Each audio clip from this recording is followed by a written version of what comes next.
En Corée du Sud, il y a 52 940 prisonniers et détenus. À titre d'exemple, le taux de population carcérale en 2020 en Corée du Sud était de 105 contre 119 pour la France. Mais alors, quelles sont les choses à ne surtout pas faire si tu viens en Corée du Sud sous peine d'avoir une amende ou même d'aller en prison? C'est ce qu'on va voir dans cette vidéo.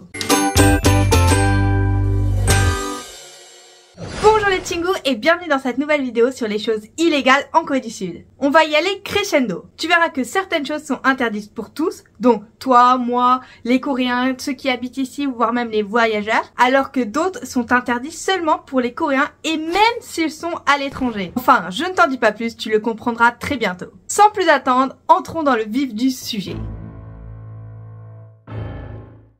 Pour ce premier point, j'avais envie d'aborder la trottinette électrique. Car je trouve personnellement qu'on n'en parle pas assez alors que c'est un sujet très important en Corée du Sud. Donc, tout comme les Vélib, tu peux trouver des trottinettes électriques dans la rue que tu peux réserver pour 1 heure, 2 heures, 3 heures, une demi-journée, bref, autant de temps que tu veux. Sauf que, il y a une chose à savoir absolument si tu souhaites en louer une en Corée du Sud. Si tu veux conduire une trottinette électrique, il te faudra passer le permis pour la trottinette électrique. Oui, en Corée du Sud, il y a un permis pour cela et sans ce permis, eh bien, tu peux avoir une amende. Donc, tu le sauras pour ton prochain voyage, la trottinette électrique, c'est non.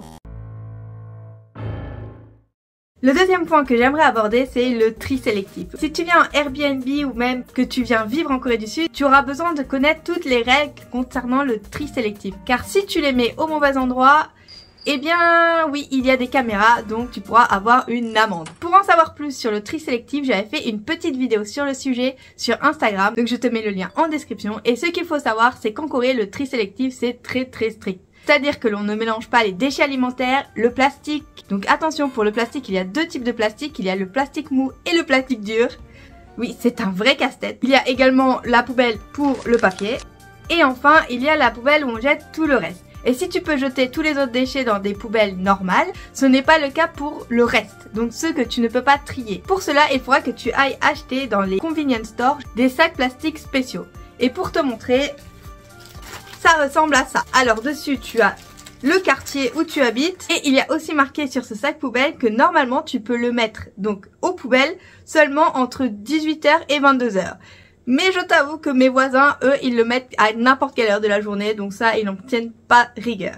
Attention, car c'est aussi marqué sur le sachet que si tu ne respectes pas l'heure à laquelle il faut mettre la poubelle dehors, ou même si tu ne respectes pas l'endroit où tu dois mettre ta poubelle, tu peux avoir 1 million de won d'amende. Ce qui est quand même énorme, on parle de poubelle, on ne parle pas d'autre chose. Donc voilà, c'est une chose auquel tu dois bien faire attention.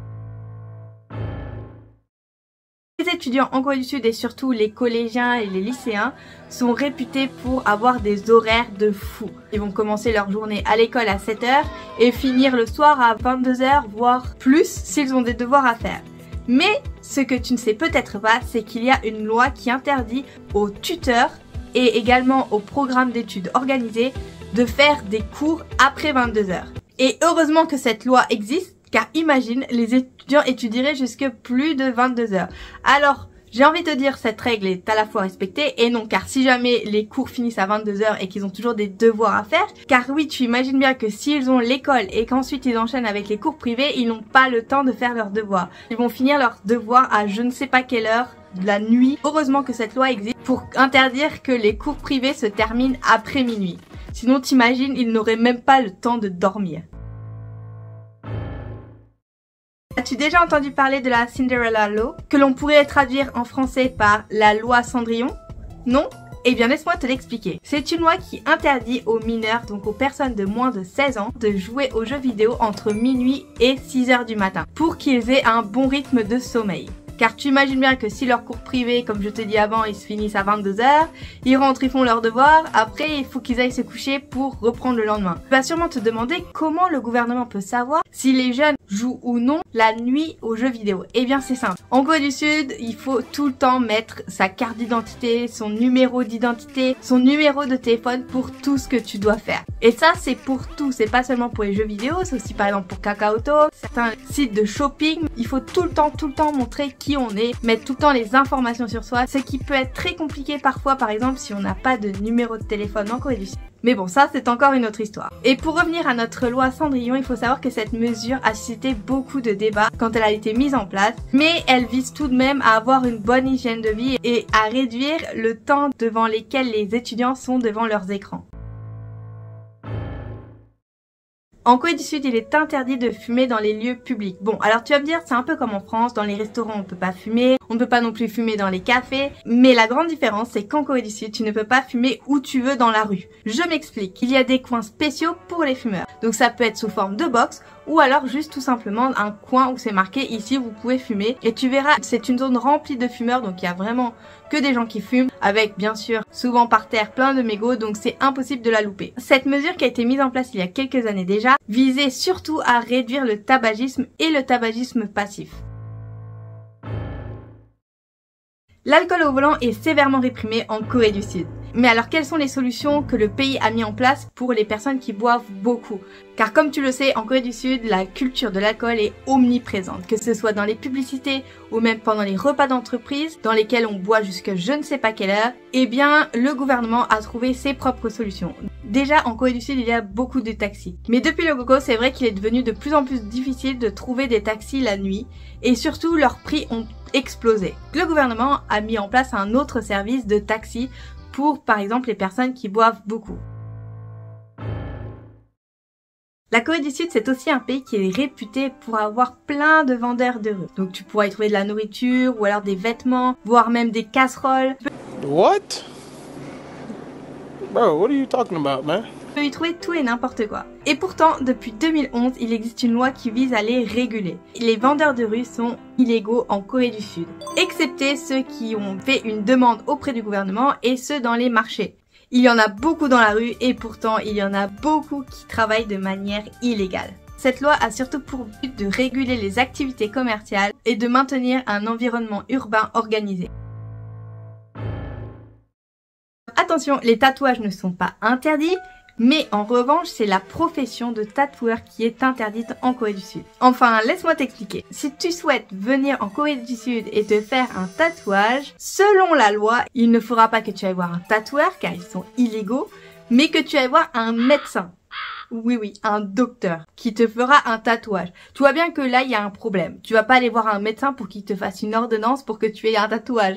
Ça n'a aucun sens. On espère que cette loi change très rapidement. Ça ne rime à rien qu'un médecin fasse un acte médical et artistique. Enfin, surtout artistique. Enfin, laisse-moi te rassurer, dans toute la Corée, il y a quand même beaucoup de tatoueurs qui exercent leur profession et ce, même si c'est illégal. Donc si tu souhaites te faire un tatouage, tu pourras trouver un tatoueur sur Instagram ou en demandant à tes amis coréens. Alors en France, on aime bien critiquer nos politiciens. Ça, c'est dans notre culture. En revanche, si en Corée du Sud, tu diffames quiconque, tu risques une amende car les dommages causés à la personne peuvent être considérables. Et attention, car cette diffamation, qu'elle soit vraie ou fausse, c'est la même chose. Tu seras quand même puni par la loi coréenne. Donc si tu as des réseaux sociaux comme Facebook ou Twitter, tu ne t'amuses pas à critiquer quiconque en donnant le prénom, le nom, l'âge, bref, tu ne fais pas ça parce que ici tu risques une amende et également la prison. Cette loi vise notamment à protéger la dignité de la personne et également à promouvoir un environnement respectueux dans la société coréenne. La viande de chien. Alors ça, c'est un sujet, on ne va pas débattre dessus pour savoir si la consommation c'est bien ou c'est pas bien. Ce n'est pas le sujet ici. Mais ce qu'il faut savoir, c'est que la consommation de chiens n'est pas interdite en Corée du Sud. En revanche, ce qui est illégal, c'est que le chien que les personnes mangent soit élevé en Corée du Sud. Aussi étrange que ça puisse paraître, si le chien est élevé en Corée du Sud, c'est illégal. Mais si le chien vient d'un autre pays, donc je sais pas, de Chine ou du Vietnam, enfin je sais pas d'où, c'est totalement légal. Bon, va aller comprendre pourquoi, je ne sais pas. Mais voilà, c'est comme ça. Allez, on passe au point suivant. Alors, les sites de la lettre Q ne sont pas autorisés en Corée du Sud. Le pays condamne la production, la possession et la distribution car le gouvernement coréen cherche à, je cite, protéger la moralité publique et à prévenir les abus liés à ces contenus. Ce n'est pas pour autant qu'ils ne vont pas en regarder. Oui, les Coréens en regardent en utilisant tout simplement un VPN. Car si tu vas sur l'un de ces sites lorsque tu es en Corée, eh bien le site va te montrer un message du gouvernement au lieu de s'afficher correctement. Ce point-là, c'est sûrement celui qui m'a le plus choqué. L'âge du consentement est de 13 ans. C'est hyper jeune. Alors en faisant mes petites recherches, car je me suis dit c'est pas possible que ce soit autorisé à 13 ans, enfin pas en Corée, sachant le point d'avant qu'on vient de voir. Et en effet, il y a d'autres lois qui viennent s'ajouter à celle-ci pour dire que même si l'âge de consentement est 13 ans, selon les conditions, eh bien, c'est considéré quand même comme un crime. Bon alors ce point-là, c'est un point un peu loufoque, même si c'est bien dans les lois de construction coréennes. Il s'agit du chiffre 4. Et par chiffre 4, j'entends par exemple les étages. Tu ne verras jamais dans un ascenseur le chiffre 4 apparaître. Non, à la place ça va être la lettre F, qui vient du mot anglais for. Mais alors pourquoi ? Pour le savoir, il faut remonter dans l'histoire. En effet, le coréen ça vient du chinois de base. Les mots sino-chinois.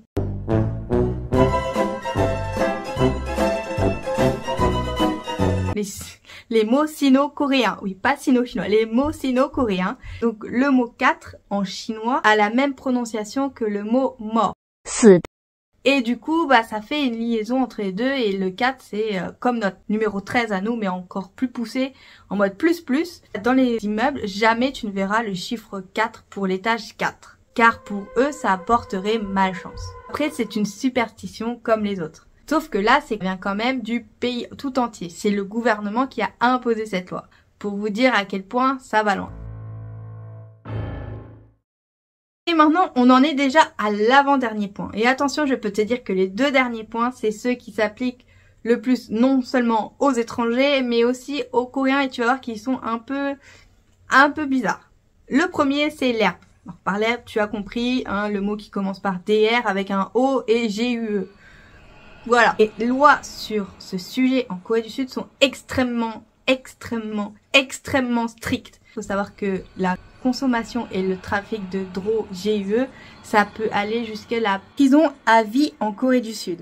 Et ce qu'il faut savoir en plus, c'est interdit pour nous étrangers et coréens bien évidemment, mais en plus si un coréen va par exemple à Amsterdam et qu'il a envie de se lâcher, eh bien c'est illégal. Oui, ils n'ont pas le droit d'en prendre même s'ils ne sont pas dans leur pays. Et le dernier point, là, c'est seulement pour les Coréens. Il s'agit des casinos. Oui, les Coréens n'ont pas le droit d'aller au casino. Alors c'est un peu étrange parce que quand on regarde les pubs, c'est souvent des acteurs comme Kim Soo-yeon ou Byung-hun, oh, celui dans Squid Game, voilà. Qui sont dans les pubs. Mais les Coréens n'ont pas le droit d'aller dans les casinos. C'est-à-dire que les casinos qui sont construits en Corée du Sud ne visent que les étrangers. Attention, les casinos sont interdits. Les paris d'argent sont interdits. Mais par contre, ils ont le droit de jouer au loto. Je dis ça, je dis rien. Et il faut savoir que si un Coréen va au casino à l'étranger, c'est aussi illégal. Il n'a pas le droit d'aller faire du casino à l'étranger. Cette loi a été créée pour quoi? Elle a été mise en place tout simplement pour limiter l'addiction aux jeux d'argent. Et voilà, c'est sur les casinos que s'achève cette vidéo. N'hésite pas à me dire en commentaire lequel t'a le plus choqué, marqué, surpris, bref, qui t'a mis le plus d'émotions en toi, que ce soit de la colère, de la joie, bref, ce que tu veux.